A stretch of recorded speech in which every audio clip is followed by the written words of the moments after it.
Je suis ravie de vous accueillir pour cette troisième conférence consacrée aux deux infinis. Donc, il vous est proposé en partenariat avec le laboratoire Astroparticules et Cosmologie du CNRS Université Paris Diderot. Et à l'occasion, pour ceux qui n'auraient pas suivi les deux premières conférences, de la sortie du livre du passeport pour les deux infinis paru chez Duno, que vous pouvez consulter à la fin de la conférence, il est sur le présentoir là. Donc cet ouvrage a été conçu comme un parcours pédagogique qui aborde d'un côté l'infiniment grand, de l'autre l'infiniment petit, et les deux parcours se rejoignant sur la question des particules élémentaires qui se place aujourd'hui au centre de la problématique des origines de l'univers. Alors, nous avons exploré avec Jean-Loup Puget l'immensité du cosmos, pénétré au cœur des particules la semaine dernière avec Michel Davier. Et ce soir, nous accueillons Pierre Binetruy. Bonsoir, merci d'être là. Vous êtes physicien, directeur du laboratoire Astroparticules et Cosmologie depuis 2005 et vous vous intéressez notamment à la supersymétrie, la théorie, la cosmologie, l'énergie noire et les ondes gravitationnelles. Alors, comment est-on arrivé à dire que l'infiniment petit était peut-être la clé de l'univers? C'est la question que nous nous posons ce soir. Voilà, excellente conférence.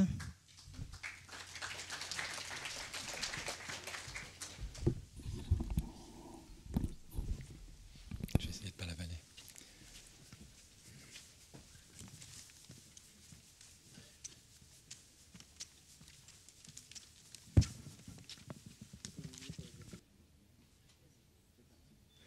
Bien, bonsoir. On m'avait dit de parler, d'attendre pour parler, d'avoir ici l'écran. Bien, effectivement, c'est ici la troisième conférence de ce cycle sur les deux infinis. Vous avez entendu parler de l'infiniment grand, de l'infiniment petit, et moi je suis censé faire le lien entre les deux, d'où ce titre, l'infiniment petit, clé pour l'univers. Alors j'avais plusieurs façons de procéder. Je me suis dit qu'après tout, on parle beaucoup des deux infinis. Je suis sûr que mes deux collègues, si vous avez assisté aux deux précédentes conférences, vous ont convaincu que l'infiniment grand et l'infiniment petit sont très reliés l'un avec l'autre. Et pourtant, si vous regardez une nuit étoilée et vous regardez l'immensité du ciel, j'imagine qu'il n'est pas complètement évident de faire le lien avec le monde microscopique. Et donc je me suis un petit peu proposé dans cette conférence de faire un petit peu l'histoire de cette rencontre entre l'infiniment grand et l'infiniment petit. Pourquoi est-ce qu'on en est arrivé là, si je puis dire? Et une fois qu'on en est arrivé là, c'est-à-dire alors, je vais peut-être tout de suite préciser que mes collègues ont dû le faire quand on parle d'infiniment grand et d'infiniment petit. C'est plutôt le très grand et le très petit, ce qu'on appelle le microscopique pour le très petit, et puis pour le très grand, ce qu'on appelle parfois le cosmologique, c'est-à-dire ce qui est à l'échelle du cosmos. Il n'y a rien d'infini dans tout ça, c'est donc le très grand et le très petit. Donc si la physique du très grand et du très petit se rencontre, eh bien ça nous amène à un nouveau modèle, de nouvelles questions. Et on va voir que petit à petit, les physiciens et les astrophysiciens ont été de plus en plus intrépides et ont posé des questions qui probablement paraissent à certains de plus en plus ésotériques.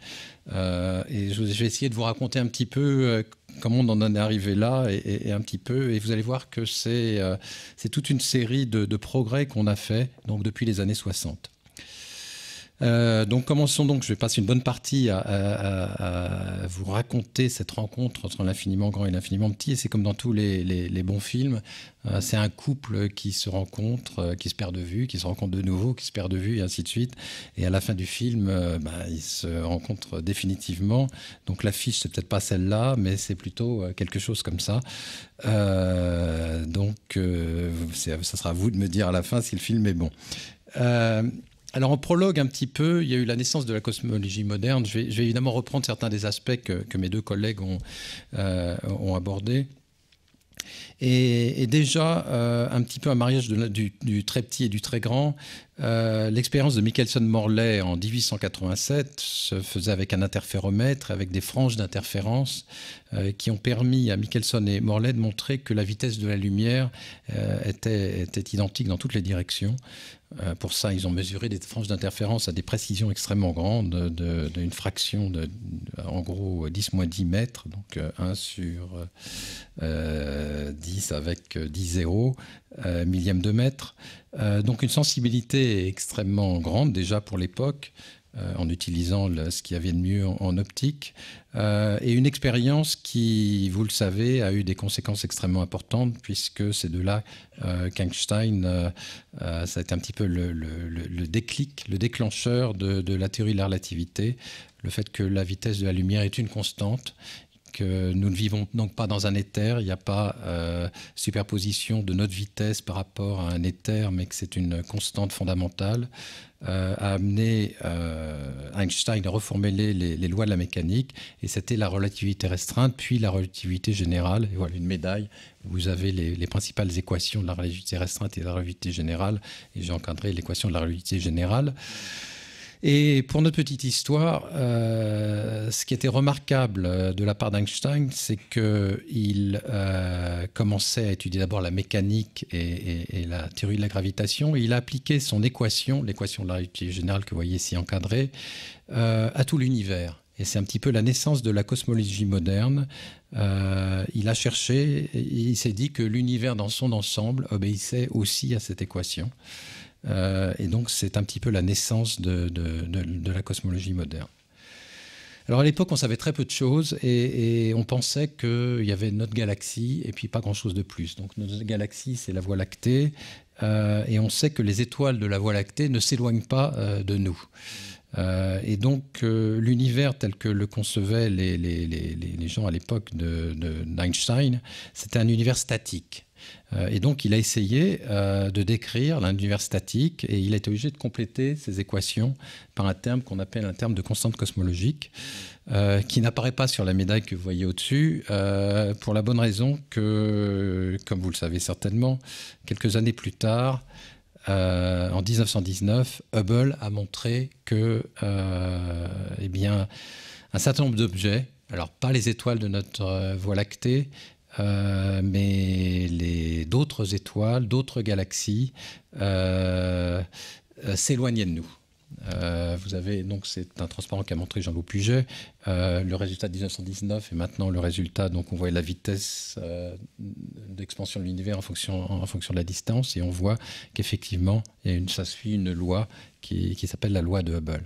Alors c'est quelque chose qu'on connaissait des solutions de l'équation d'Einstein qui n'étaient pas statiques, mais à l'époque on s'imaginait que l'univers était statique. Quand on s'est aperçu que l'univers était dynamique, ça a évidemment révolutionné les choses et comme vous le savez certainement, Einstein a de nouveau enlevé son terme supplémentaire et donc effectivement l'équation qui se trouve sur cette médaille, c'est l'équation d'Einstein sans le terme cosmologique. On va revenir à cette question-là qui a fait couler beaucoup d'encre par la suite.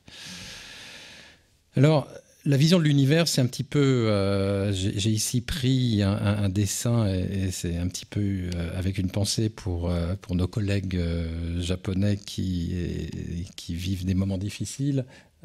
C'est un dessin du Ryoanji, le fameux jardin zen, et que vous pouvez interpréter un petit peu comme une version de l'univers. Et vous voyez, vous avez un certain nombre de pierres qui sont les unes à côté des autres. Ça serait nos galaxies. Et les galaxies, les étoiles à l'intérieur du galaxie ne s'éloignent pas les unes des autres. Elles sont hors de l'expansion de l'univers. On appelle ça un puits de potentiel gravitationnel. Elles restent attachées les unes aux autres par interaction gravitationnelle. Mais par contre, les différentes galaxies s'éloignent les unes des autres.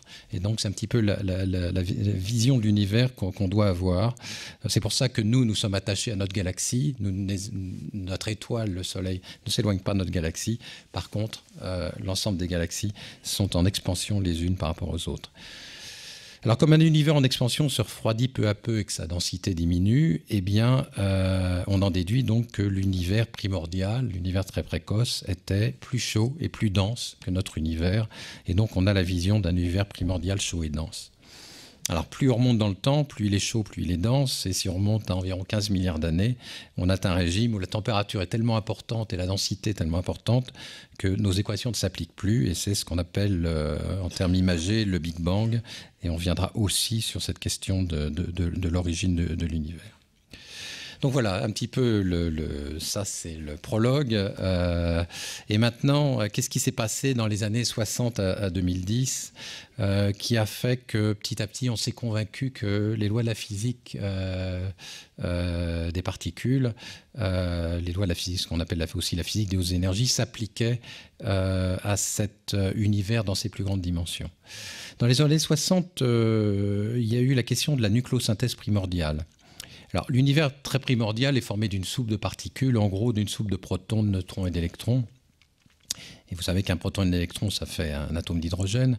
Donc assez facilement, on synthétise de l'hydrogène dans l'univers primordial, en particulier quand le proton et l'électron se recombinent, ce qu'on appelle la recombinaison. Alors la question, c'est comment est-ce que les éléments plus lourds, alors ça peut être l'hélium, et puis jusqu'à des éléments très lourds, le fer, l'uranium, etc. Comment tout ça s'est formé petit à petit, comment est-ce que les éléments plus lourds ont été synthétisés. Et il y a eu un débat avec deux sources potentielles pour synthétiser les éléments les plus lourds. Les réactions nucléaires dans les étoiles, donc ça c'était quelque chose qui était poussé par Hans Bethe, le physicien qui a beaucoup travaillé dans ce domaine. Et puis, une autre possibilité poussée par Georges Gamow dans ces années, ça c'était dans les années 30, et puis après étudié en particulier dans les années 60, ce sont les réactions nucléaires dans l'univers primordial. Comme j'ai dit, l'univers primordial est un milieu chaud et dense. Et donc là, on parle de quelques fractions de secondes jusqu'à quelques centaines de secondes après le Big Bang. Eh bien, par exemple, un proton et un neutron vont former un deutérium et puis avec un photon. Puis après, une fois que vous avez formé assez de deutérium, eh bien, vous allez former de l'hélium 3, puis du tritium, puis l'hélium 4 et ainsi de suite. Et donc petit à petit, parce que vous avez beaucoup de neutrons dans cet univers primordial et que c'est un milieu chaud et dense, eh bien, vous allez former un certain nombre d'éléments.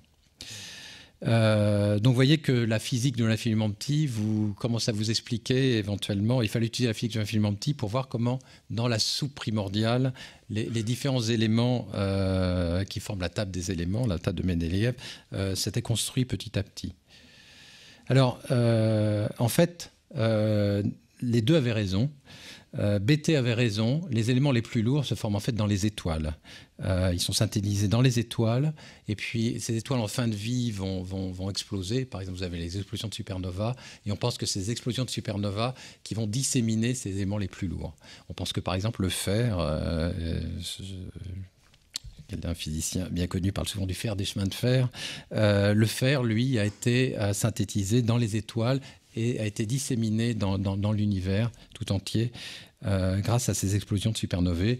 Vous voyez ici, c'est peu visible parce que c'est tout en bas, mais voici le centre de notre galaxie.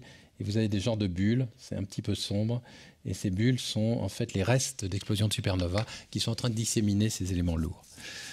Si on revient à l'univers primordial, on pense maintenant que c'est dans l'univers primordial que se sont formés les éléments les plus légers, deutérium, hélium 3, hélium 4 et lithium. Et en particulier, il y a cette fameuse prédiction que le rapport d'hélium 4 sur hydrogène est de l'ordre de 25%. Donc ça a été un des premiers succès et c'est confirmé par les observations astrophysiques. Et donc un des premiers succès a été que cette, je dirais, théorie de l'infiniment petit, cette façon de créer ces éléments légers était confirmée par l'observation. Et donc ça a été un des premiers succès justement de ce lien entre la physique de l'infiniment petit et ce qu'on observait dans le ciel, ce qu'on observait dans l'infiniment grand. Alors des années 60, on est passé aux années 70, on commence à discuter en physique des particules les questions de brisure de symétrie.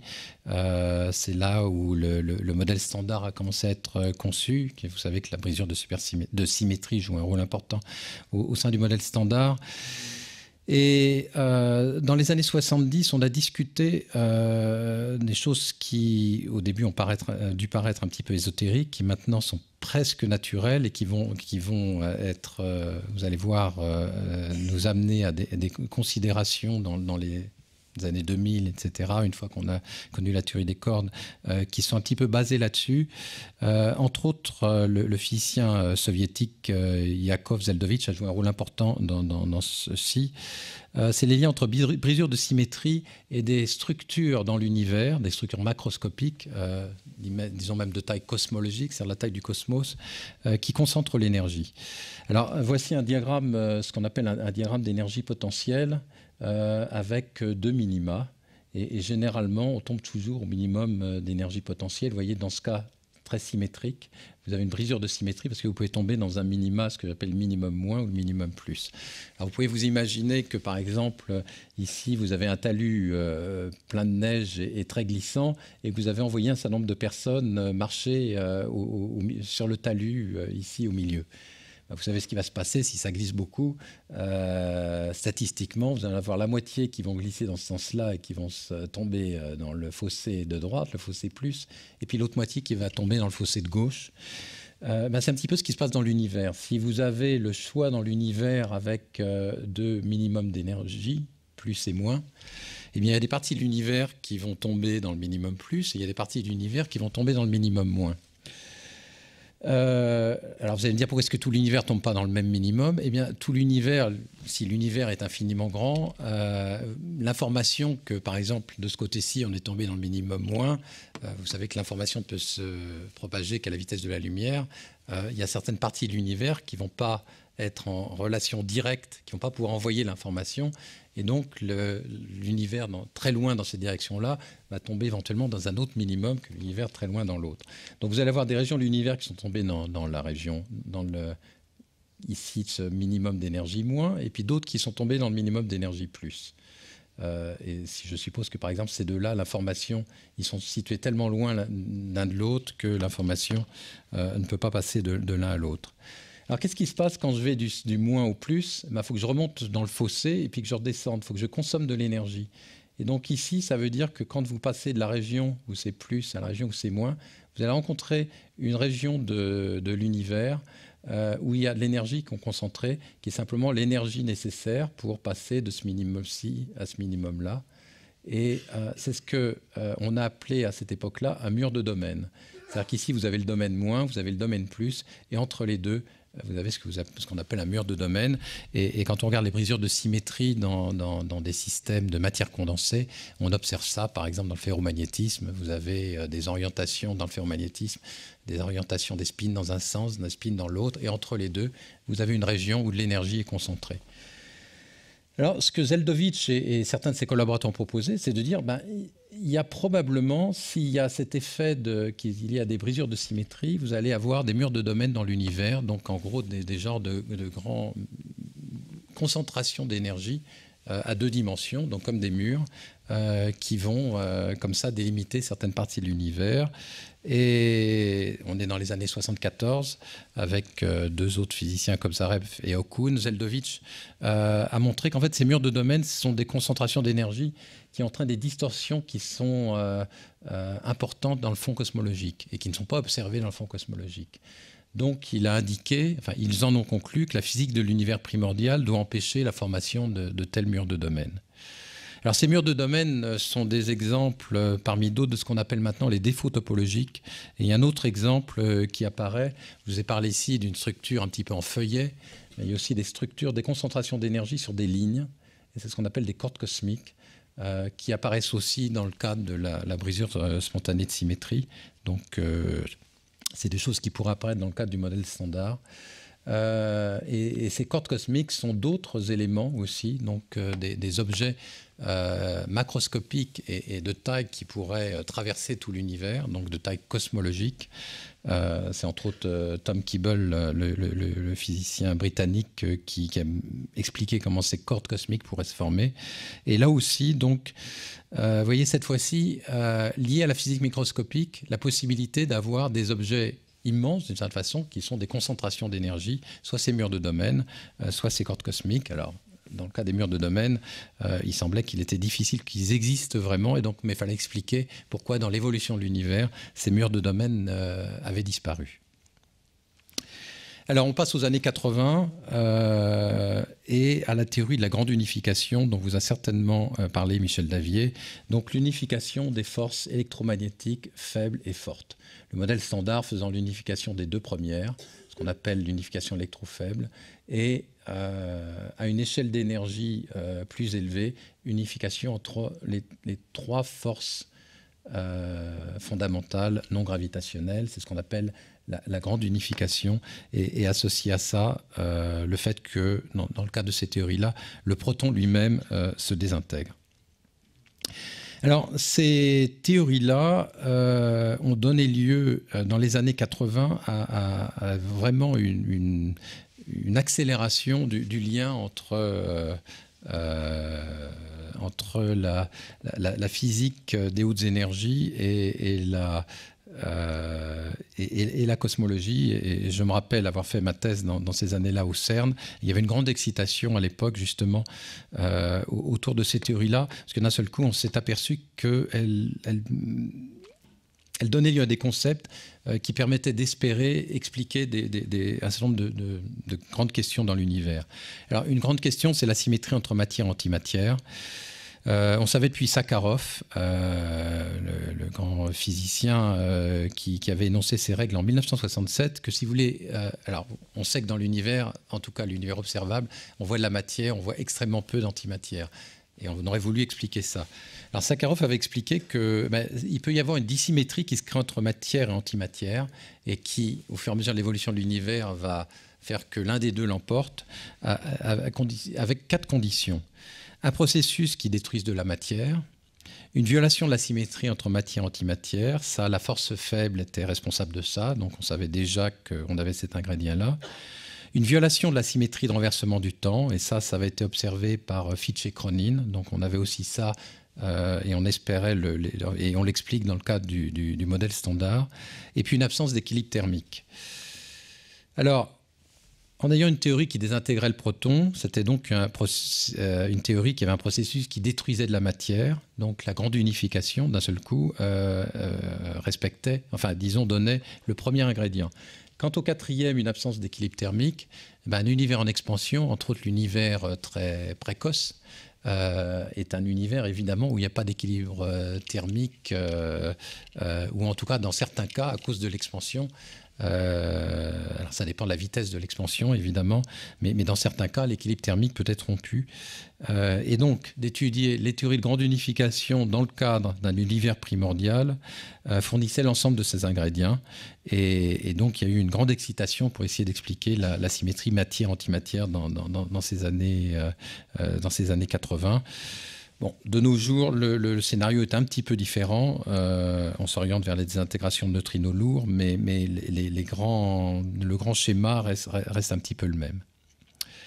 Alors l'autre, disons un petit peu grande avancée dans ce domaine d'interface entre l'infiniment grand et l'infiniment petit, c'est le scénario d'inflation dont vous a certainement parlé Jean-Loup Puget. Un scénario qui a été proposé d'abord dans le contexte d'une transition de phase associée à la brisure spontanée de la symétrie de grande unification. C'est le physicien américain Alan Guth qui l'a proposé. Alors on revient toujours sur ces diagrammes d'énergie potentielle. Et imaginez que, alors il est un petit peu différent de précédemment parce que là j'ai une symétrie de rotation, vous voyez, donc il y a ici tout un ensemble de minima de l'énergie potentielle. Mais imaginez que l'évolution de l'univers chaud, vous est déposé ici, juste ici, dans la position instable. Et ce qu'Alan Guth a proposé, c'est que si vous êtes juste, disons, sur la position instable, vous allez évoluer lentement, et puis après, à un certain moment, vous allez évidemment tomber dans le minimum. Donc, ce qu'il a proposé, c'est que si le mouvement est lent, eh bien, pendant ce que vous êtes ici tout en haut, vous avez de l'énergie qui est stockée, c'est l'énergie potentielle qui est stockée dans l'état fondamental de votre univers. Si votre univers a son état fondamental là, avant de tomber ici, il y a l'énergie qui est stockée. Or, les équations d'Einstein vous disent que si vous avez de l'énergie toute forme d'énergie participe à l'expansion de l'univers.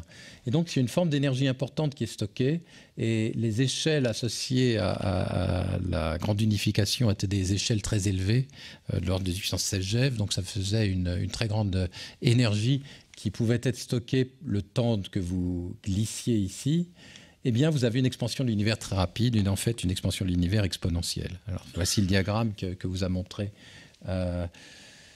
Jean-Loup Puget, avec les deux promoteurs de cette idée-là, Alan Guth et puis après Andrei Linde, qui a proposé un scénario un petit peu plus réaliste que le premier scénario que je vous ai montré. Donc l'idée, c'est que vous avez de l'énergie qui va être stockée dans l'état fondamental dans lequel se trouve l'univers à cette époque, à ce moment-là. Et puis donc d'un seul coup, il y a une expansion extrêmement rapide, quasiment une explosion, qui va se produire, et c'est ce phénomène qu'on appelle l'inflation. Alors, expansion extrêmement rapide, presque une explosion de l'univers. Donc toutes les structures vont se déliter complètement. Et si l'univers avait par exemple un peu de courbure avant la phase d'inflation, il va perdre cette courbure, au moins l'espace va perdre sa courbure. Et la conséquence extrêmement importante de cette inflation, qui se passerait à des époques très, très primordiales de l'univers, de l'évolution de l'univers, c'est qu'il devient spatialement plat, c'est-à-dire que tout effet de courbure disparaît. Alors, un petit point de détail, on pourra revenir dans les questions, mais on dit toujours que dans la relativité générale d'Einstein, l'espace-temps est courbe. Un espace plat, ça n'est pas nécessairement la même chose qu'un espace-temps plat. Et donc l'espace-temps peut être courbe alors que l'espace est plat. En tout cas, la prédiction de la théorie d'inflation, c'était que l'espace était plat, simplement parce que tous les détails qui pouvaient avoir lieu, en fait, l'explosion aplatissait l'espace. Et une prédiction de la relativité générale, quand l'espace est plat, c'est que la densité moyenne dans l'univers a une valeur bien précise qui est 10-26 kg par mètre cube. Donc on a pendant des années essayé de mesurer cette densité moyenne de l'univers. Et à l'époque, en tout cas dans les années 80, ceci était en désaccord avec les observations. Il manquait à peu près 80%, c'est-à-dire qu'on trouvait à peu près 20% à peu près 2 fois 10-27 kg par mètre cube. Donc ça voulait dire que la densité de l'univers était inférieure à cette densité pour laquelle l'espace est plat. Et donc ça voulait dire que les conclusions de la théorie d'inflation étaient incorrectes. Alors vous savez certainement, et je vais y revenir, que maintenant on pense que la densité de l'univers, moyenne de l'univers, est exactement 10-26 kg par mètre cube, parce que simplement on avait manqué une des composantes de l'univers qu'on appelle l'énergie noire. Donc maintenant, la théorie de l'inflation est à la base de notre vision de la cosmologie de l'univers très primordial. Alors, les années 60 ont été extrêmement riches en développement.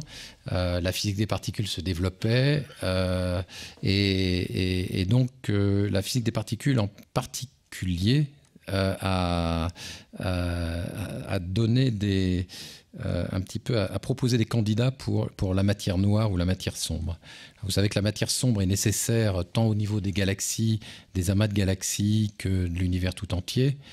On va voir qu'elle représente 25% du contenu énergétique de l'univers, alors que la masse lumineuse ne représente que 4%. Et la question qui se posait dans les années 80, c'est quel est ce type de matière? Est-ce que c'est une nouvelle matière? Et il se trouve qu'en même temps, les physiciens des particules développaient des nouvelles théories, ce qu'on a parfois appelé donc, le modèle standard, et puis des théories au-delà du modèle standard, pour essayer d'expliquer, comme j'imagine Michel Davier l'a montré, expliquer un certain nombre de propriétés qui étaient restées inexpliquées par le modèle standard. Et donc, de nouvelles formes de matière sont apparues. Alors, les physiciens se sont dit, peut-être que c'est la gravité qui est responsable de cette matière sombre, mais peut-être aussi que c'est une nouvelle forme de matière. Et quelles seraient les propriétés de cette matière? Et ils en ont conclu assez vite en analysant, et c'est une analyse qui était faite dans les années 80, que évidemment ces particules doivent être soumises à la force gravitationnelle, puisqu'elles tendent à s'accumuler là où il y a de la matière. Donc c'est des particules massives. Elles doivent agir ni trop fort ni trop faiblement, parce que si elles agissent trop fortement, elles s'annihilent les unes avec les autres, donc elles seraient plus présentes aujourd'hui. Si elles interagissent trop mollement, eh bien, dans ce cas, elles seraient diluées par l'expansion de l'univers, et donc elles interagissent faiblement. Et donc, ce sont des particules massives interagissant faiblement. En anglais, on appelle ça les Weakly Interacting Massive Particles, ou WIMPs. Donc, c'est quelque chose qui est apparu un petit peu... ce besoin de particules comme ça est apparu dans les années 80. Et typiquement, les théories qu'on développait à l'époque avaient justement des particules stables ayant des masses d'une centaine de GeV et des interactions du type interaction faible du modèle standard. Et donc, de nouveau, le lien était fait entre les observations cosmologiques et un candidat potentiel pour cette matière sombre. Alors, vous savez que maintenant, ces particules font l'objet d'un programme de recherche extensif au LHC. On en saura plus certainement dans les années qui viennent pour savoir si elles ont été trouvées au LHC ou pas. Mais en tout cas, c'est dans les années 80 qu'on a compris qu'éventuellement, ce mystère de la matière sombre pourrait être résolu par ces nouvelles particules que les physiciens devaient faire apparaître dans leur théorie qu'on appelle au-delà du modèle standard. Alors on passe aux années 90 et c'est un petit peu la théorie des supercordes qui, dans les années 90, a tenu la corde, si je peux dire, ou au moins la vedette, même si elle a été développée dans les années précédentes. Et le contexte est le suivant. La grande unification fait l'unification entre la force électromagnétique, la force faible et la force forte. Mais on a laissé de côté la gravitation. Alors la gravitation est décrite par la relativité générale. Le modèle standard se décline est décrit par la physique quantique. Et la théorie de la relativité générale, du point de vue quantique, n'est pas une théorie quantique, est une théorie qu'on appelle classique, c'est-à-dire non quantique. Et donc, l'idée était que si on essayait de faire une unification de toutes les forces, eh bien, il fallait donc comprendre le lien entre la physique quantique et la théorie de la relativité générale. Alors, pourquoi est-ce qu'on a pensé à faire cette unification de toutes les interactions ? C'est une question d'échelle d'énergie. L'échelle d'énergie associée à la grande unification est une échelle très élevée qui est de l'ordre de 10 puissance 16 giga-électronvolts et donc qui se rapproche fortement de ce qu'on appelle l'échelle de Planck, qui est justement l'échelle de la gravité quantique. C'est simplement l'échelle de Planck est simplement obtenue à partir des deux constantes de la gravitation, la constante de Newton, et de la physique quantique, la constante de Planck. Et puis la vitesse de la lumière. Et dans ce cas, on fait une échelle d'énergie qui est de l'ordre de puissance 19 giga-électronvolts ou une échelle de distance qui est de l'ordre de 10-34 mètres. Donc ça veut dire qu'à très haute énergie ou à très courte distance, eh bien, il va falloir se poser la question d'une description unifiée du modèle standard, c'est-à-dire la physique quantique et la relativité générale, qui, elle, à ce niveau-là, n'était pas quantique. Donc, entre autres, se poser la question de la quantification de la gravité. Alors, c'est justement ce que la théorie des cordes, ou disons des supercordes, proposait. C'est une description quantique de toutes les forces fondamentales, y compris de la force de gravitation. Alors, de quoi il s'agit ? Selon la théorie des cordes, les objets fondamentaux sont non pas des points, non pas des particules, mais des objets unidimensionnels qu'on appelle des supercordes. Donc, comme ils sont quantiques, voilà une petite représentation. Donc, ils n'arrêtent pas de bouger, de fluctuer, etc. Un petit peu. Donc, il est toujours difficile de dire où ils sont. Donc, c'est a priori des objets microscopiques. Et alors, les particules, où est-ce qu'elles sont ? Bien, les particules qu'on appelait jusqu'à maintenant fondamentales seraient les modes d'oscillation de ces cordes. Donc, c'est un petit peu comme les harmoniques du violon. Donc, le violon a un certain nombre de cordes et vous pouvez jouer un certain nombre d'harmoniques qui correspondent à des concentration d'énergie de la corde et l'image un petit peu c'est que la corde microscopique a aussi des harmoniques qui sont des concentrations d'énergie. Ces concentrations d'énergie sont justement les particules que nous observons dans nos accélérateurs de particules par exemple. Alors pourquoi des cordes ? Eh bien, parce qu'en fait, la taille intrinsèque des cordes, une corde est un objet à une dimension, et donc la taille intrinsèque des cordes va modifier l'espace. Donc ces cordes ont une taille, que je vais appeler D, Et donc la taille intrinsèque de ces cordes, D, va introduire des modifications de l'espace-temps à des distances ultramicroscopiques. Si vous voulez, il y a un genre de... Contrairement à des particules qui sont ponctuelles et qui n'ont pas de dimension du tout, ici, il y a une dimension minimale, une distance minimale qui est la taille de ces cordes. Un autre aspect, alors qui n'est pas directement à la réponse à pourquoi donc c'est une modification importante et on va revenir sur cette question-là, mais l'unification entre la théorie quantique et la théorie de la relativité nécessitait non pas de modifier à la marge l'une ou l'autre des deux théories, mais d'avoir une théorie qui soit vraiment différente de ce qu'on connaissait, mais qui évidemment reproduise tous les succès à la fois de la théorie quantique et de la théorie de la gravitation. Alors, une propriété de ces théories des cordes, c'est qu'elles ne sont cohérentes au niveau quantique que si les dimensions d'espace sont au nombre de 9, je sais pas, ou 23, enfin bon, disons au nombre de 9 ou 10. Je reviendrai sur ces questions-là un petit peu plus tard et sur ce qu'est une dimension d'espace. D'où un certain nombre de questions qui se posent et sur lesquelles je vais revenir. Alors, comment est-ce que naît la théorie des cordes? C'est toujours intéressant de voir parfois comment les choses apparaissent, disparaissent et puis reviennent. En fait, ça n'avait rien à voir avec la gravité au début. Dans les années 70, on essayait de modéliser la force nucléaire forte. Alors, si vous avez un quark et un antiquark, vous savez que les quarks sont confinés. Donc, si vous essayez de séparer un quark et un antiquark, eh bien, c'est un petit peu comme s'il y avait un élastique entre les deux. Plus vous tirez, plus la force entre les deux est importante.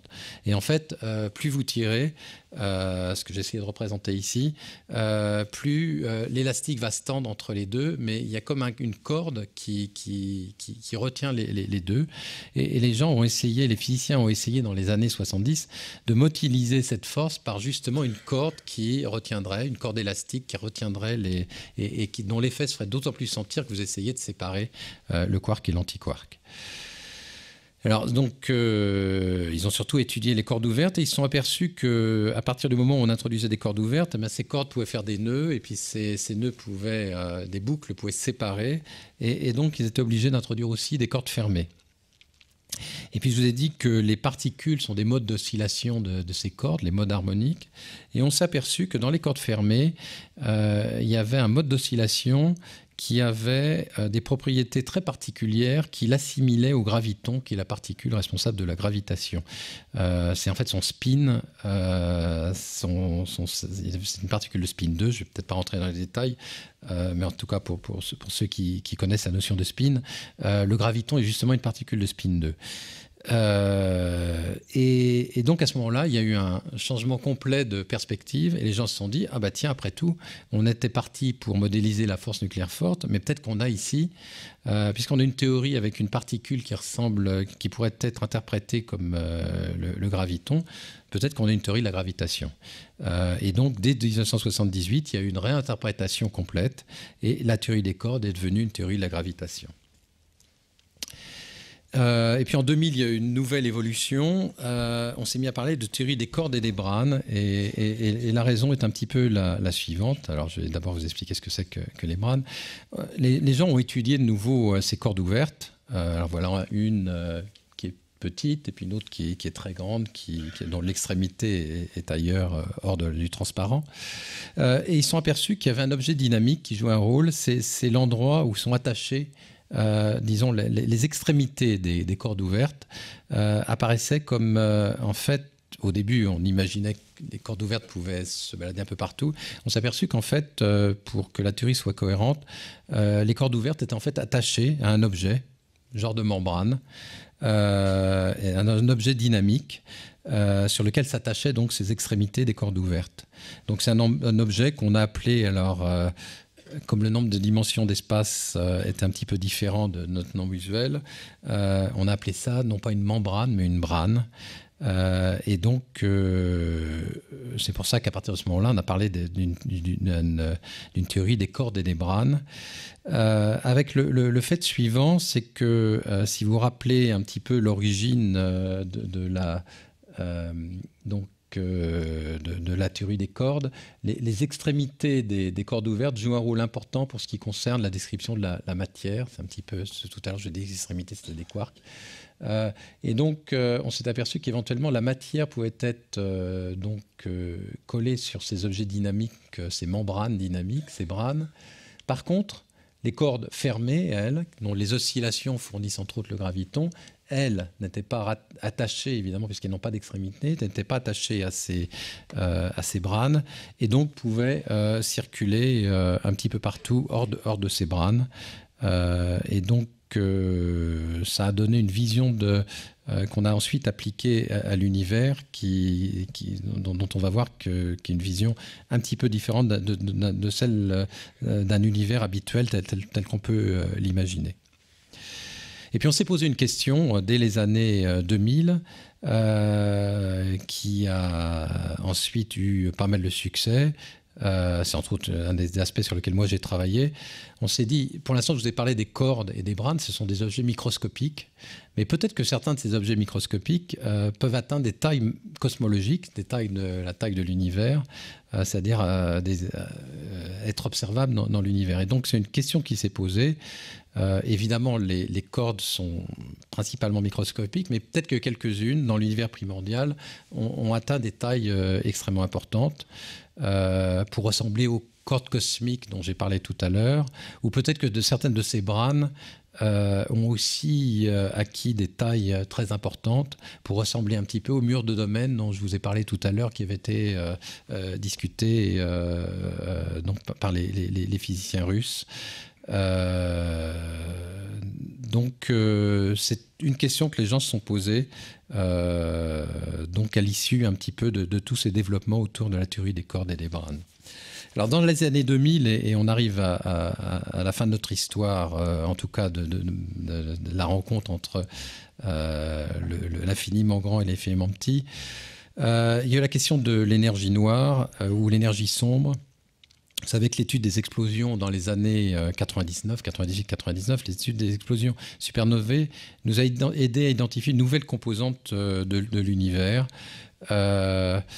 Pour tester l'accélération de l'univers, on essaye de distribuer dans l'univers ce qu'on appelle des chandelles standards pour voir un petit peu comment elles s'éloignent de nous. Or, les supernovae d'un certain type, de type 1A, sont considérées comme d'assez bonnes chandelles standards, c'est-à-dire qu'elles soient très anciennes ou relativement récentes, on pense qu'elles explosent à peu près de la même façon. Pas tout à fait, mais à peu près. Et donc, ce sont de bons repères pour tester l'expansion de l'univers, justement. On revient à cette expansion et à la loi de Hubble dont j'ai parlé tout au début. Et en regardant ces supernovae d'un certain type, de type 1A, on s'est aperçu qu'en fait, elles apparaissaient, les plus distantes, apparaissaient moins brillantes. Alors, plus elles sont distantes, plus elles sont anciennes. Donc, peut-être qu'elles sont moins brillantes parce qu'elles explosaient différemment il y a très longtemps qu'elles explosent que plus récemment. Mais on avait de bonnes raisons de penser que ces supernovae explosaient à peu près de la même façon. Et donc, si elles étaient moins brillantes, ça voulait dire qu'elles étaient plus loin. Et ça voulait dire que l'expansion de l'univers s'était accélérée. C'est-à-dire que si elles sont plus loin que ce que vous imaginez dans un modèle d'expansion standard, ça veut dire que l'expansion a accéléré. Et donc, on en a conclu qu'il y avait une accélération de l'expansion de l'univers par rapport au modèle standard de Big Bang qui était connu donc depuis Hubble. Alors, accélération de l'expansion, c'est quelque chose de remarquable parce que la matière a tendance à décélérer l'expansion. Et donc, ça veut dire que ce soit la matière sombre ou la matière lumineuse. Et donc, ça voulait dire qu'il y avait une nouvelle forme, une nouvelle composante dans l'univers qui n'était pas de la matière. Et donc, on a appelé énergie sombre qui était responsable de cette accélération. Et donc, c'est maintenant... on a pu identifier un petit peu mieux, alors avec les explosions de supernovae et puis après avec toutes sortes d'autres observations astrophysiques, et on s'est aperçu que cette nouvelle forme d'énergie formait à peu près 75% du contenu énergétique de l'univers. Et je vous disais tout à l'heure que les théories d'inflation prédisaient que la densité totale d'énergie dans l'univers est à peu près de l'ordre de 10-26 kg par mètre cube. mais qui manquait, on avait à peu près 20% de ça.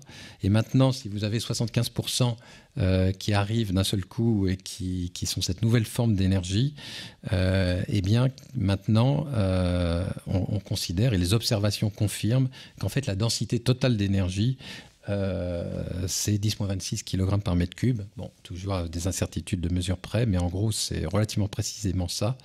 Et donc, vous voyez que ce qu'on manquait dans les années 70-80, c'était cette forme d'énergie qu'on essaye maintenant d'identifier, dont on essaye d'identifier la nature. Alors, il y a un très grand effort dans toute la communauté scientifique pour identifier la nature de cette énergie sombre. Ça serait trop long, ça serait toute une conférence pour vous expliquer un petit peu comment on fait. On pense que c'est assimilable à de l'énergie du vide quantique. Le vide quantique, c'est simplement l'état fondamental. Donc l'état fondamental de l'univers, c'est ce qu'on appelle le vide. C'est-à-dire quand vous avez tout enlevé, vous êtes à l'état fondamental. Et c'est ça que dans le langage usuel, on appelle le vide. Alors on sait que dans la théorie quantique, le vide est le lieu de beaucoup de fluctuations de particules, qui n'arrêtent pas de particules, antiparticules qui apparaissent, qui s'annihilent ensuite, qui réapparaissent, etc. Donc on sait que la notion de vide est très riche en théorie quantique. Et ce vide a une certaine énergie. Alors en théorie quantique usuelle, dans un contexte non gravitationnel, on mesure que les différences d'énergie. Donc, parler de l'énergie de l'état fondamental, l'énergie du vide quantique, on peut en parler, mais disons que ce n'est pas quelque chose qu'on va mesurer. Maintenant, dans un contexte gravitationnel, et en particulier dans le contexte de la relativité générale, je vous ai dit tout à l'heure que toute forme d'énergie participe à l'expansion. C'est une conséquence directe des équations d'Einstein. Et donc, on peut mesurer cette fois-ci des énergies absolues et plus des énergies relatives. Et donc, on est un petit peu à une époque étonnante où on a développé la physique quantique. L'univers est probablement, une fois que vous avez tout enlevé, dans un vide quantique. Et on peut mesurer cette énergie en regardant l'expansion de l'univers. Donc, vous voyez qu'ici, quand je dis mesurer l'énergie du vide quantique, puisque je parle de vide quantique, on est dans le cas de la théorie quantique, mais on est aussi dans le cas de la relativité générale qui donc décrit la gravitation. Donc on est justement à cette interface entre théorie quantique et théorie de la gravitation. Alors, la théorie quantique permet de calculer cette énergie du vide. Et malheureusement, le résultat n'est pas ce qu'on attendrait. Quand on calcule cette énergie du vide, en gros, on peut faire un calcul rapide sur le dos d'une enveloppe, comme on dit, et c'est directement donné en fonction de, par exemple, l'échelle de Planck, si vous êtes dans le cas de la gravitation quantique, et un petit calcul rapide va vous donner que la densité d'énergie donc de ce vide quantique est à peu près 10 puissance 94 kg par mètre cube, ce qui est assez énorme. Et ce qui est simplement un facteur 10 puissance 120 fois, donc 1 avec 120 zéros derrière, fois ce qu'on observe sous forme d'énergie noire. Donc il y a un problème majeur, qu'on appelle le problème de la constante cosmologique ou le problème de l'énergie du vide. C'est en fait le problème de l'énergie du vide. Il se trouve que l'énergie du vide apparaît dans les équations d'Einstein comme de nouveau un terme de constante cosmologique. Donc on voit réapparaître la fameuse constante cosmologique que Einstein avait mis d'abord puis enlevé ensuite. Et alors qu'est-ce que ça veut dire tout ça? Il semble que l'énergie sombre qu'on observe, ça soit l'énergie du vide, mais il semble que avec la théorie qu'on a de nos jours, si on calcule l'énergie du vide, on se trompe de 120 ordres de grandeur. Ça veut simplement dire que théorie quantique et relativité générale, au moins dans leur état actuel, sont incompatibles sous la forme, disons, que nous avons à l'heure actuelle. D'où l'absolue nécessité de trouver une théorie qui, évidemment, assure tous les succès de la théorie quantique, assure tous les succès de la théorie de la relativité générale, mais est une théorie suffisamment révolutionnaire quand même pour, entre autres, expliquer ce problème de l'énergie du vide. Donc on est là au cœur d'un des problèmes majeurs. On a en fait le XXe siècle nous a donné deux grandes théories physiques, la théorie quantique et la théorie de la relativité générale. Et vous voyez que ces théories, on le voit ici, dans le cas de l'énergie du vide, semblent incompatibles l'une avec l'autre. Et c'est pour ça qu'on est au cœur d'un des grands problèmes de la physique de nos jours, qui est essayer de réconcilier ces deux théories et donc essayer de comprendre et de calculer cette énergie du vide. Alors, on a un nouveau paradigme. Donc, j'ai un petit peu terminé ici et je vais un petit peu dans les minutes qui me restent essayer de vous expliquer. Donc, vous voyez un petit peu ce qui s'est passé petit à petit. Le progrès parfois est venu de l'observation, parfois est venu du calcul. Et donc petit à petit, depuis les années 60 jusqu'aux années 2010, il y a eu un encouragement justement et au fur et à mesure, il y a eu de plus en plus de succès. Un succès important étant par exemple la théorie de l'inflation qui prédisait donc un espace plat, une densité de 10-26 kg par mètre cube, qui semblait en désaccord, qui a été construite à partir de la physique des hautes énergies, qui semblait en désaccord avec les observations astrophysiques. Et puis, de nos jours, on identifie cette forme d'énergie sombre et on identifie que l'univers est spatialement plat et que la densité d'énergie, c'est justement 10-26 kg par mètre cube. Donc, tout ça a fait que, évidemment, les gens ont pris confiance, que les questions ont rebondi les unes avec les autres et que les physiciens ont été de plus en plus intrépides pour poser des questions. Alors, tout à l'heure, je vous ai parlé de dimensions supplémentaires d'espace-temps. Donc, c'est des questions qui se sont posées dès les années 20 avec les théories de Kaluza et Klein, qui ont d'ailleurs intéressé Einstein, mais qui sont réapparues avec la théorie des cordes. Alors, vous savez bien qu'on vit dans un espace à 3 ou 4 dimensions, suivant que vous incluez le temps ou pas. Il nous faut 3 nombres pour mesurer, par exemple, où est placé cet ordinateur dans cette salle. Et puis, on sait depuis la relativité, que ce soit galiléenne ou bien plus avec Einstein, que le temps est une sorte de 4e dimension. Tout le monde ne vit pas en 3 dimensions et il y a l'exemple traditionnel du fil de ferriste qui lui a intérêt à ne vivre que, alors il vit dans la dimension temporelle bien sûr, mais à ne vivre que le long d'une seule dimension d'espace et il vaut mieux pas qu'il s'aventure à explorer les 2 autres dimensions.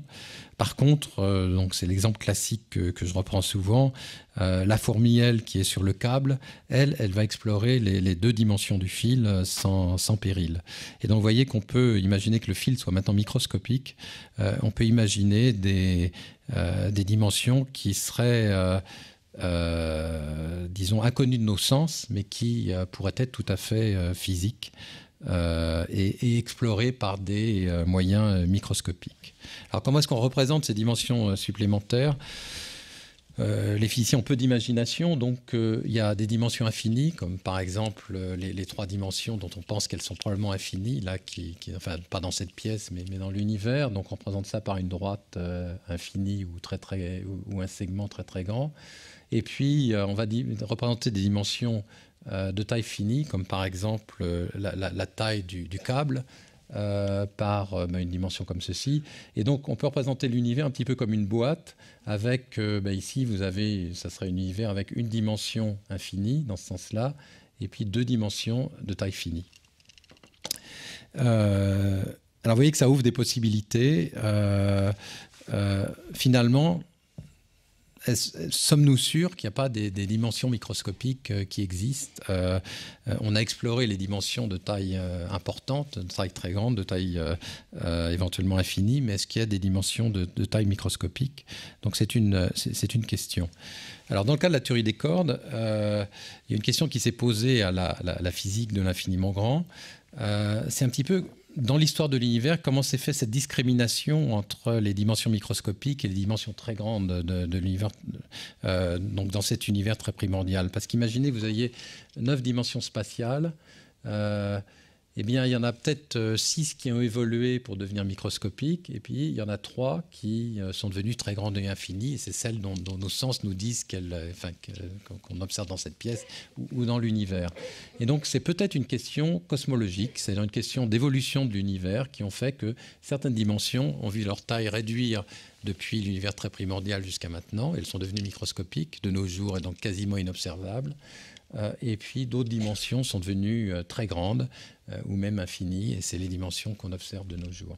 Et donc, il y a un certain nombre de questions à ce moment-là qui se posent, qui ne sont pas des questions évidentes, mais vous voyez qu'on pose des questions de plus en plus sophistiquées, de plus en plus loin de notre expérience de tous les jours. Pourquoi est-ce que nous vivons dans un espace à 3 dimensions spatiales? En gros, pourquoi il y en a 6 qui seraient devenues petites et 3 très grandes? Pourquoi ce n'est pas 5 et 5 Donc ça, c'est des questions que les physiciens se posent. Et puis, je vous ai parlé de dimension spatiale. J'ai laissé le temps de côté. Pourquoi est-ce que le temps joue un rôle spécifique? Pourquoi il n'y a pas 3 dimensions de temps? Et que toutes ces questions-là sont des questions d'un seul coup qui s'ouvrent à nous une fois qu'on a commencé à ouvrir un petit peu la boîte de Pandore. Alors par ailleurs, je vous ai dit tout à l'heure, j'ai introduit ces questions de Brane, et toujours dans le cadre des dimensions supplémentaires, on peut se dire que peut-être qu'il y a une Brane qui est un univers. Alors ces Branes peuvent avoir des dimensions, je ne l'ai peut-être pas précisé, diverses et variées. Et il y a peut-être une Brane, donc c'est le genre de membrane qui fluctue dans un univers à plus de dimensions. Il y a peut-être certaines de ces Branes qui ont 3 dimensions d'espace et une dimension de temps. Et donc ça voudrait dire à ce moment-là que tout ce qui est matière, si je reviens au diagramme de tout à l'heure, tout ce qui est matière, lumière, etc. serait collé sur la Brane. Donc nos accélérateurs, nos télescopes qui regardent les étoiles, tout ça, ça serait matière et lumière serait collé sur cette Brane, donc cet univers à 3 dimensions spatiales, une dimension de temps. Mais avec la gravité, on pourrait explorer plus de dimensions. C'était tout à l'heure les cordes fermées dont les oscillations forment le graviton. Donc on a cet univers qu'on appelait univers branaire, qui est quelque chose sur lequel j'ai travaillé. D'ailleurs, il y a quelques années, j'ai parlé dans cette salle de ces univers branaires. Avec la chose remarquable, c'est qu'à ce moment-là, des dimensions supplémentaires pour avoir des tailles beaucoup plus grandes qu'on imagine, même pas microscopiques, parce que la gravité est une force extrêmement mal connue. Et dans les années 2000, où on a commencé à parler de dimensions branaires, de monde branaire, on s'est aperçu qu'on connaissait très mal la force de gravité, qu'on la connaissait jusqu'à des distances de l'ordre du millimètre. En dessous du millimètre, on ne savait pas très bien comment se comporte la force gravitationnelle. C'est une force très faible et donc mal connue. Et donc il y a eu tout un effort expérimental pour tester la force gravitationnelle en dessous du millimètre, parce que si ça se trouve, il était possible que la taille de ces dimensions supplémentaires, ici, donc ces dimensions que j'ai représentées ici par une flèche, soit de l'ordre du millimètre, ce qui n'est plus du tout microscopique. Alors, est-ce que ces dimensions sont observables au LHC, éventuellement sous forme de perte d'énergie dans les dimensions supplémentaires? Peut-être que Michel Davier en a parlé. Alors, je voudrais terminer par deux autres aspects où se posent toutes sortes de questions. Vous voyez qu'on s'achemine vers une théorie quantique de la gravitation. Alors, est-ce que la théorie des cordes est la théorie quantique de la gravitation? À mon avis, non. Je veux dire, tout le monde n'est pas d'accord sur la réponse-là. En tout cas, pas sous sa forme actuelle. Pour moi, il y a ce très grand problème de l'énergie du vide. Et pour beaucoup d'autres théoriciens, la théorie des cordes ne fournit pas de réponse satisfaisante au problème de l'énergie du vide. Et qu'on a vu que c'était justement... On s'attend à ce qu'une théorie qui fasse le lien entre physique quantique et relativité générale donne une réponse qui crève les yeux un petit peu à ce problème majeur. Et puis elle ne traite pas vraiment l'espace-temps de façon quantique. Et effectivement, si on commence à réfléchir à une théorie de la gravitation, une théorie de l'espace quantique, eh bien, à ce moment-là, on peut se poser la question de savoir si l'espace et le temps n'ont pas émergé d'un univers flou où tout n'était que fluctuation. C'est-à-dire que même l'espace et le temps seraient des fluctuations. Si je prends l'exemple d'un bloc de métal ou de cet objet ici, cette table ici, elle a l'air bien continue et tout, Et puis quand vous regardez microscopiquement, vous allez vous apercevoir qu'il y a la forme d'atomes qui fluctuent, qui vibrent, etc. Mais peut-être que les dimensions telles qu'on les observe, c'est-à-dire sont aussi des objets qui sont des objets quantiques, des objets discontinus, etc. Alors, la théorie des cordes va dans une certaine direction, elle dit qu'il y a une dimension minimale, etc. Mais est-ce que c'est suffisant? Est-ce qu'elle va assez loin? Ou est-ce qu'il faut remettre en question ce genre de continuité de notre espace et du temps? C'est une question qui est évidemment centrale pour cette question de la gravitation quantique. Je vais peut-être passer là-dessus. Et puis, je vais peut-être terminer sur une autre grande question qui se pose, qui est la question de l'origine. Donc, la singularité du Big Bang, c'est ce qui marque un petit peu le domaine où les équations ne sont plus valables. Est-ce qu'on peut trouver une théorie plus complète qui évite cette singularité?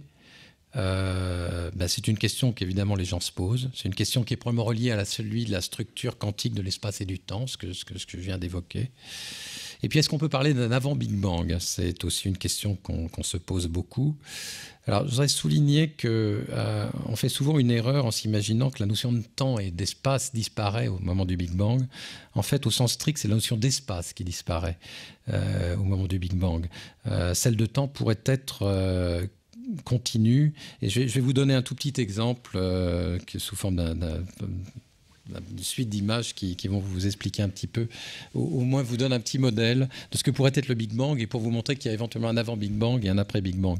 Imaginez que c'est tiré des mondes branaires. Imaginez qu'on vit sur une de ces branes, un monde branaire, et puis une autre brane quelque part ailleurs, et ces branes vont rentrer en collision. Eh bien, ça peut être un modèle de Big Bang. À ce moment-là, vous voyez qu'avant, vous avez notre monde branaire. Et puis le Big Bang, ça va être quand on rencontre une autre brane, et puis ces deux branes vont s'éloigner l'une de l'autre, et avec des fluctuations, etc. Et donc vous voyez qu'ici, il y a une continuité du temps, mais par contre, il est très difficile de définir l'espace au moment du choc entre les deux branes. C'est un exemple un petit peu de ce qui peut se passer. Alors, est-ce qu'on peut tester des époques qui sont très proches du Big Bang? Oui. Certainement pas avec de la lumière, parce que l'univers, comme Jean-Loup Puget a dû vous le dire, est opaque à la lumière, mais à des distances, à des temps, des époques inférieures à 400 000 ans avant le Big Bang, mais avec les ondes gravitationnelles. Et il y a tout un effort pour détecter ces ondes gravitationnelles, aussi bien par les empreintes qu'elles mettent dans le fond cosmologique qu'en les recherchant directement. Et je suis impliqué dans une expérience qui essaye de détecter les ondes gravitationnelles dans l'espace. Et puis, j'ai parlé de l'origine, mais on peut parler du futur de l'univers. Et est-ce qu'on peut prédire le futur de l'univers? C'est aussi une question que les physiciens se posent. Et si l'univers est déterministe, a priori, plus on connaît l'univers, plus on saura l'état dans lequel il va évoluer ensuite. Mais peut-être que la question n'est pas déterministe. Et dans le cas où on a des univers multiples, si on a un nombre de multiples de branes, si on a, ce petit dessin vous montre des scénarios d'inflation, ces expansions exponentielles qui s'enchevêtrent les uns dans les autres et qui donnent des genres de ce qu'on appelle les multivers, des univers multiples. À ce moment-là, on va faire des prédictions sur la probabilité qu'on a d'être dans tel ou tel de ces univers-là. C'est ce qu'on appelle le scénario d'inflation éternelle. Et donc à ce moment-là, la prédiction sur le futur de l'univers ne peut être qu'une prédiction probabiliste, un petit peu comme la physique quantique. Voilà, je vais m'arrêter là. Vous voyez un petit peu toutes les questions qui se posent, et des questions, comme j'ai dit, dont certaines auraient pu paraître ésotériques, mais qui trouvent un petit peu leur racine dans tout ce que les gens se sont posés comme questions depuis les années 60, en étant de plus en plus braves et en se posant des questions de plus en plus complexes, et peut-être de moins en moins reliées à notre perception directe de ce qu'est le monde. Et donc ma conclusion, c'est que, en tout cas dans ce domaine, peut-être pas dans tous les domaines, mais en tout cas on vit une époque formidable parce qu'on a à la fois des grandes questions qui se posent, mais aussi des outils pour essayer de répondre à ces questions-là. Merci bien.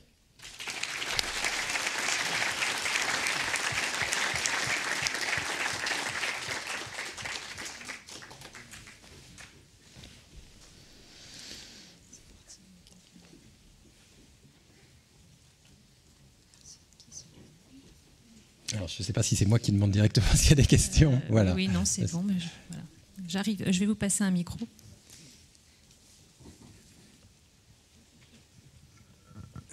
Je suis loin d'être un spécialiste, mais j'ai lu il y a à peu près 3-4 ans 2 bouquins assez musclés pour démontrer que la théorie des cordes n'était vraiment pas au point, pas sérieuse, et en particulier, on lui reprochait, si j'ai bien compris, qu'elle n'était pas falsifiable, c'est-à-dire qu'on ne peut pas, par une expérience, prouver qu'elle est juste ou pas juste. Est-ce que ça vous dit quelque chose ? Oui, c'est un débat qui... Alors, comme vous l'avez vu, j'ai essayé de montrer que la théorie des cordes a évolué. On parlait des théories des cordes, maintenant on parle des théories des cordes et des brins. Donc on explore, enfin... je ne travaille pas directement, moi, sur la théorie des cordes, mais plutôt éventuellement sur les applications de la théorie des cordes à la cosmologie. Mais c'est encore quelque chose qui est en exploration. D'autre part, la théorie des cordes n'est pas nécessairement une seule théorie. C'est probablement un ensemble de théories. Alors, en particulier... parce que c'est lié à la question que je posais tout à l'heure. Il y a un certain nombre de dimensions supplémentaires et ces dimensions sont devenues microscopiques. Et il y a plusieurs façons de les rendre microscopiques. Et donc, à chacune de ces... même s'il n'y avait qu'une seule théorie des cordes ou 5 théories des cordes qui sont reliées les unes aux autres, dans la pratique, la théorie qui va fournir le modèle standard va être une théorie où certaines de ces dimensions supplémentaires sont devenues microscopiques. Et donc, il y a en fait tout un arsenal de théories des cordes quand on veut les comparer disons, les falsifier, et donc les comparer à l'observation ou à l'expérience. Et c'est ça la difficulté. Donc, à mon avis, c'est pas une critique... c'est une critique un petit peu injuste de dire que la théorie des cordes n'est pas falsifiable, parce que c'est plus c'est un ensemble de théories. C'est un petit peu comme, vous savez probablement, je n'ai pas évoqué ce mot-là, mais que le modèle standard est basé sur une théorie de jauge. Donc décrit, et les théories de jauge sont aussi un ensemble de théories. Est-ce qu'on peut dire que les théories de jauge sont falsifiables ou pas? Non, le modèle standard, lui, est falsifiable parce que c'est, parmi toutes ces théories de jauge, une théorie bien précise. On peut dire que les théories des cordes, c'est aussi un ensemble de théories, et que dans cet ensemble-là, théorie par théorie, sont falsifiables. Malheureusement, il y en a énormément, et donc s'il faut les passer les unes après les autres, on en a pour quelques siècles. Oui, bonsoir. Que pensez-vous de la théorie monde, MOND, sur la variation éventuelle de G? Alors, c'est effectivement une théorie qui explique les observations sur ce qu'on interprète d'habitude comme le besoin de matière sombre dans les galaxies, avec une modification de la gravité, newtonienne. Alors ça, c'est une autre voie que j'ai pas eu le temps d'indiquer, mais qui est aussi explorée, qui est de se dire que peut-être, dans cette unification entre la théorie quantique et la théorie de la gravité, faut peut-être aussi modifier la gravité, et peut-être que aussi bien d'ailleurs la matière sombre que l'énergie sombre ne sont pas une nouvelle forme de matière, une nouvelle forme d'énergie, mais pointent plutôt vers des modifications de la gravité. Il est très difficile de modifier la gravité tout en restant en accord avec toutes les observations qu'on fait, toutes les confirmations. Donc la difficulté qu'il y a avec la théorie de monde, c'est que c'est une théorie qui marche très bien pour expliquer, et donc dans ce cas on n'a plus besoin de matière sombre au niveau des galaxies, mais au niveau des amas de galaxies, au niveau de l'univers tout entier, il y a toujours besoin quand même d'une nouvelle forme de matière, et ça monte à des difficultés à expliquer, ou alors il faudrait introduire à chaque fois des modifications de la gravité, mais à ce moment-là on tombe sur une théorie extrêmement complexe que personne n'a encore écrite. Donc c'est une théorie phénoménologique qui marche assez bien, qui peut nous laisser entendre que peut-être la voie, c'est d'aller vers une modification de la gravité. C'est encore difficile de comprendre pourquoi il y a des besoins de matière sombre à niveau aussi des amas de galaxies et de l'univers tout entier.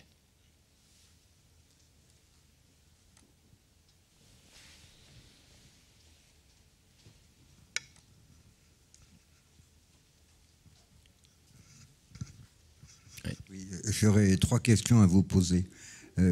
La première, vous avez parlé de vide et d'expansion. Donc l'expansion, c'est de l'espace, donc c'est le vide, c'est ce vide qui s'expand. Alors ma première question, il s'expand dans quoi? Parce que en fait, avec vos histoires de Brane, vous supposez que l'espace existe. En fait, ça n'existe pas. Parce qu'il y a dans quoi, ça n'a pas été défini. Alors ça, c'est ma première question. Oui, alors, on est obligé effectivement d'identifier un espace-temps. Et donc, attention, le vide, c'est le vide de toute... c'est le vide au sens...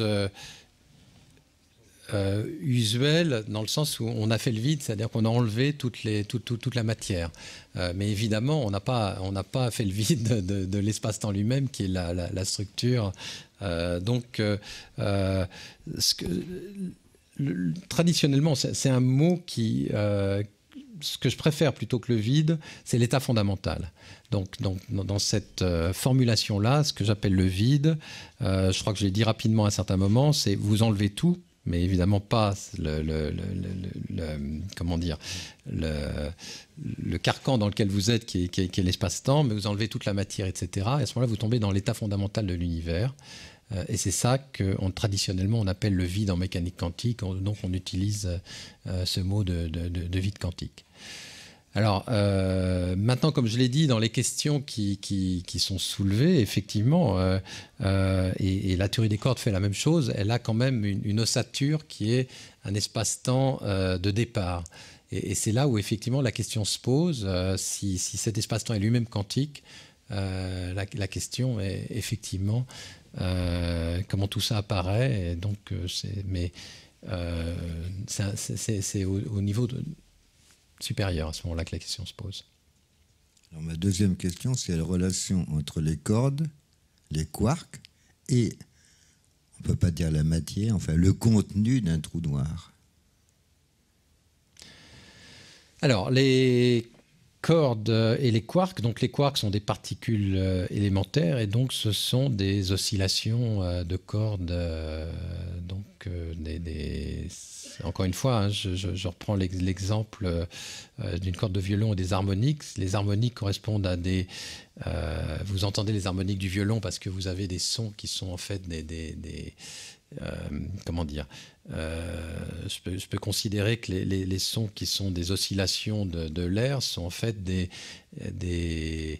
formes localisées d'énergie qui arrivent jusqu'à nous, et il faut voir un petit peu les cordes cosmiques, pardon, les cordes microscopiques comme oscillant et donc formant ces grains d'énergie que sont donc les particules, qui sont donc les harmoniques de ces cordes.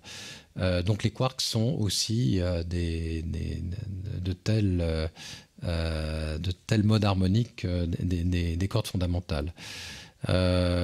Maintenant, ce qui est à l'intérieur d'un trou noir, c'est tout ce que le trou noir a avalé. Donc ça peut être des quarks, ça peut être, vous avez de la matière qui va être effectivement absorbée par un trou noir. Donc c'est la matière standard éventuellement qui est dans le trou noir. Peut-être d'autres choses, ça, comme vous savez, le trou noir est protégé par ce qu'on appelle l'horizon, et donc à partir du moment où on a franchi cette surface fictive qui entoure la singularité du trou noir, on ne peut pas aller revenir en arrière pour expliquer ce qu'on y a trouvé. Mais en tout cas, la matière usuelle est absorbée par le trou noir et va augmenter la masse du trou noir. Et ma dernière question, si vous permettez, c'est l'écart énorme de 10 puissance 120 entre les densités vues par la relativité générale et par la quantique. Est-ce qu'il ne faudrait pas remettre en cause radicalement cette relativité générale? Vous avez parlé d'ondes gravitationnelles qui en sont bien sûr liées. Est-ce qu'il ne faudrait pas la remettre en cause complètement? Remettre en cause complètement, c'est difficile parce que la relativité générale est très bien testée expérimentalement. Et c'est ça la grande difficulté de nos jours. Le modèle standard est remarquablement testé dans les accélérateurs, hein, au millième près, et on espère trouver la particule de Higgs. Et il est testé, je dois préciser, même à un niveau quantique. Je ne sais pas si ça a été dit par Michel Davier, mais Ce que je veux dire par là, c'est que dans des accélérateurs, vous avez des protons, des neutrons, etc. Et puis la physique quantique nous dit que tout ça fluctue et a son cortège de fluctuations autour de lui. Et il faut tenir compte de toutes ces fluctuations quantiques pour trouver un accord entre la théorie et l'expérience. Et donc quand on dit que le modèle standard est testé au millième, ça veut donc dire que si c'était des particules classiques et qu'il n'y avait pas tout ce cortège de fluctuations quantiques autour de ces particules, on trouve un désaccord entre l'expérience et donc le modèle standard marche très bien en tant que théorie quantique. La relativité générale marche très bien en tant que... Tous les tests auxquels la relativité générale a été soumise sont concluants et il n'y a pas de déviation. Donc dans les deux cas, c'est des théories qui marchent parfaitement dans leur domaine. Et pourtant, quand on essaye de trouver un domaine entre les deux, comme par exemple la mesure de l'énergie du vide quantique, on trouve des très grandes... donc ce facteur 120. Donc remettre complètement en question la relativité générale, oui, mais à condition de trouver une théorie qui marche aussi bien et qui prédit tout ce que la relativité générale prédit. Et c'est ça, pour l'instant, c'est ça la difficulté. Et idem pour le modèle standard. Alors maintenant, le 10 puissance 120 paraît extrêmement problématique et l'est. Évidemment, ce que les gens se disent, c'est qu'il y a probablement un mécanisme qui annule cette énergie du vide. Mais quel est-il ? Personne n'a vraiment d'idée très précise de quel est ce mécanisme. Alors, il y a une époque où on pensait que l'énergie du vide était nulle. À ce moment-là, c'est l'idée qui a circulé pendant 20 ou 30 ans, parce que ça fait 20 ou 30 ans qu'on est devant ce problème, c'est-à-dire, de toute façon, il y a un mécanisme, on ne le connaît pas, mais qui va annuler constamment la constante cosmologique. Si maintenant l'énergie sombre, c'est l'énergie du vide quantique, il ne faut pas l'annuler, il faut arriver à trouver la valeur qui est 70% de 10-26 kg par mètre cube. Et donc le problème est encore plus complexe. Mais quand même, on a des deux côtés deux théories qui marchent étonnamment bien. C'est ça la grande difficulté à l'heure actuelle.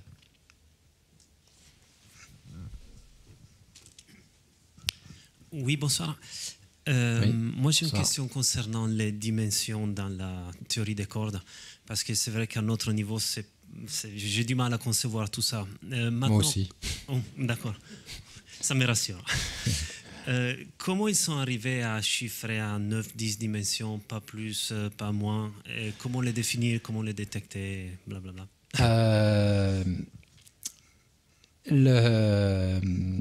Alors, je ne peux pas... comment dire, c'est extrêmement difficile. J'ai jamais réussi à trouver une explication simple avec les mains pour expliquer pourquoi 10 dimensions et pas 5, 18, 57, etc. Alors, en fait, il y a plusieurs théories des cordes mais disons, la théorie la plus standard, effectivement, a un sens à 10 dimensions, c'est-à-dire 9 d'espace et 1 de temps.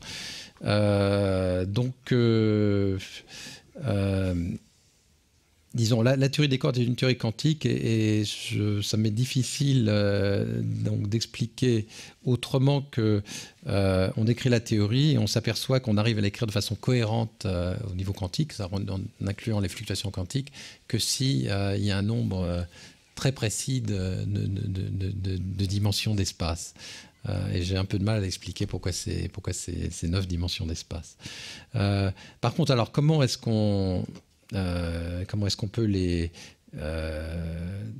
détecter, ces dimensions dont certaines sont évidemment toutes petites? Eh bien, la façon la plus simple, ça serait en fait de la façon suivante. Tout à l'heure, je vous avais vu, il y avait un transparent, je ne vais pas le remontrer parce qu'on a basculé, mais il y avait un petit dessin d'un univers multidimensionnel avec 2 dimensions compactes, 2 dimensions petites et puis une dimension très grande. Ça ressemblait à une boîte. Alors, ce qui se passe, c'est que dans cette boîte, les particules vivent, et ça ressemblait à... Vous avez peut-être entendu parler de ce qu'on appelle des guides d'ondes qui permettent de transmettre des ondes, ou simplement la corde du violon dont je parlais tout à l'heure. Et bien, dans ces boîtes-là vont s'installer, comme la théorie des cordes dont je parlais tout à l'heure, des harmoniques. Donc, il y a certains modes qui vont être stables. Et donc, en fait, si l'univers a plus de dimensions, microscopiquement, comment est-ce qu'on va s'apercevoir de ça? Et on va s'apercevoir qu'il y a des modes harmoniques, par exemple de l'électron, c'est-à-dire que c'est ce qu'on appelle les modes de Kaluza et Klein, du nom des deux physiciens, du physicien et du mathématicien que vous avez vu tout à l'heure sur un transparent. Et donc, il va y avoir des répliques des particules usuelles qui sont dues à la présence de ces dimensions supplémentaires et au fait que finalement, toutes ces particules vivent dans des boîtes qui sont cette boîte que j'avais dessinée. Et ce sont de nouveau... Alors, c'est pas les mêmes modes harmoniques que j'ai parlé tout à l'heure de la théorie des cordes, mais c'est relativement similaire au point de vue physique. Donc, il va y avoir un électron qui est dans cette boîte, l'onde, parce que vous savez qu'il y a une association entre ondes et particules. Donc, dans cette boîte pluridimensionnelle, il va y avoir l'onde de plus basse énergie qui va être l'électron, puis il va y avoir une onde de plus haute énergie qui va être comme l'électron, mais avec une énergie plus élevée, donc une masse plus élevée. Et donc on voit comme ça apparaître des répliques des particules, mais avec des masses de plus en plus élevées. Donc il va y avoir un électron lourd, et puis un électron encore plus lourd, et ainsi de suite. Donc c'est ce qu'on appelle les modes de Kaluza-Klein, et on recherche ça dans les accélérateurs de particules. Si on voyait ce genre de répliques des particules usuelles, mais à des échelles plus élevées d'énergie, qui sont liées à la taille, qui vont en façon inverse de la taille de ces dimensions microscopiques, ça serait certainement un signe qu'il y a des dimensions supplémentaires. Et puis vous avez probablement entendu, je suis sûr que vous avez entendu parler de ça aussi, s'il y a des dimensions supplémentaires de taille relativement grande, au moins dans les dimensions testées par la gravitation, vous avez aussi une autre possibilité qui est la formation de micro-trous noirs dans les accélérateurs. Et je suis sûr que vous avez tous entendu parler de ça au moment où on a allumé le LHC et du danger qu'il y avait que nous soyons tous absorbés par le premier trou noir qui serait formé. C'est aussi dans le cadre de ces théories avec des dimensions supplémentaires. À ce moment-là, il y a des possibilités de créer dans ces dimensions supplémentaires des micro-trous noirs qui en fait se désintègrent très vite parce qu'il y a un phénomène qu'on appelle l'évaporation de Hawking qui fait que des trous noirs, en particulier des trous noirs de taille toute petite, se désintègrent en une bouffée de particules. Donc ce sera un autre signal aussi de dimensions supplémentaires, microscopiques. Merci à vous.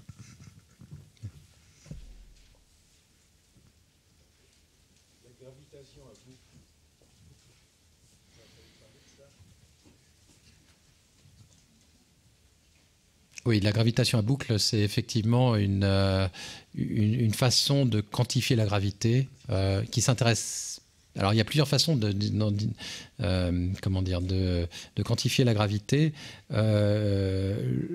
L'une qui est d'essayer de marier le modèle standard avec la relativité générale, l'autre qui consiste à être moins, je dirais, démarrer plus petit et de se dire on va essayer d'écrire une théorie quantique de la gravité. Et puis une fois qu'on aura une théorie quantique de la gravité qui fonctionne bien, à ce moment-là, on peut essayer de la marier. Et donc la gravité en boucle fait partie de cette façon de procéder, d'attaquer le problème, si je peux dire. Et c'est un peu lié, là, les approches géométriques, là, avec les groupes de Lie à 8 dimensions, qui essaient un peu d'avoir une approche, justement, où on peut trouver les particules élémentaires, prédire l'existence de nouvelles particules à travers ces structures mathématiques. Alors, là, ça devient un peu technique, donc je ne voudrais pas larguer tout le monde, mais donc, effectivement, il y a toutes sortes d'approches pour essayer de comprendre le spectre qu'on connaît des particules. Donc je ne suis pas absolument sûr à quoi vous faites référence, mais on peut utiliser des symétries pour mieux comprendre le spectre des particules, pour mieux comprendre quelles particules existent de nos jours, etc. Donc, et puis en faisant jouer un rôle à la gravité qui peut être plus ou moins... Il y a plusieurs degrés. On peut essayer d'avoir une gravité quantique, on peut essayer d'incorporer la théorie de la gravité, mais de façon classique dans une théorie quantique. Enfin, il y a toutes sortes d'approches pour essayer de marier les deux. Le but ultime est d'avoir une théorie qui fonctionne et qui unifie toutes les interactions. Mais après, évidemment, il y a toutes sortes d'approches où on est un petit peu moins... on essaye d'intégrer une partie de la théorie ou de regarder le problème dans un sens ou dans l'autre.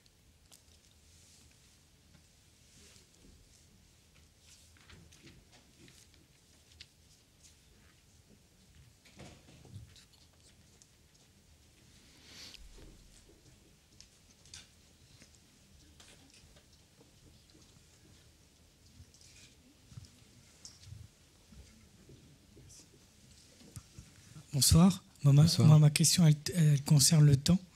Que pensez-vous d'une théorie unifiée des champs qui décrit le temps sous forme de joule?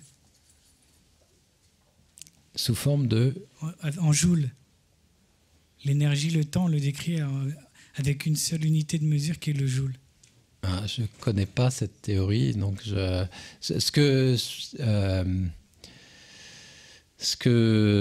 le temps est certainement relié à l'énergie. Hein. Voilà, vous savez le temps est une énergie, oui, effectivement. Mais normalement, c'est un petit peu comme... vous savez qu'on ne peut pas mesurer de façon infiniment précise à la fois la position et l'impulsion, enfin, disons la vitesse d'une particule. C'est ce qu'on appelle les relations d'incertitude. Il y a une autre relation d'incertitude entre le temps et l'énergie. Donc, ce sont deux variables qui sont fortement liées l'une à l'autre. C'est entre autres pour ça qu'il y a des fluctuations d'énergie qui sont possibles pendant un temps donné, justement dans le cas de la mécanique quantique. Donc il y a un lien fort entre le temps et l'énergie. Et c'est pour ça qu'il y a donc ces fluctuations d'énergie pendant un temps donné. Maintenant, je ne connais pas de théorie qui a la même unité pour le temps et l'énergie. Mais je ne connais pas toutes les théories. Merci à vous.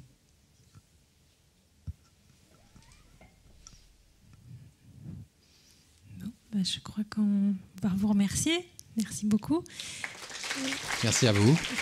Et donc, on se donne rendez-vous la semaine prochaine pour la conférence de Michel Spiro et les expérimentations menées au LHC.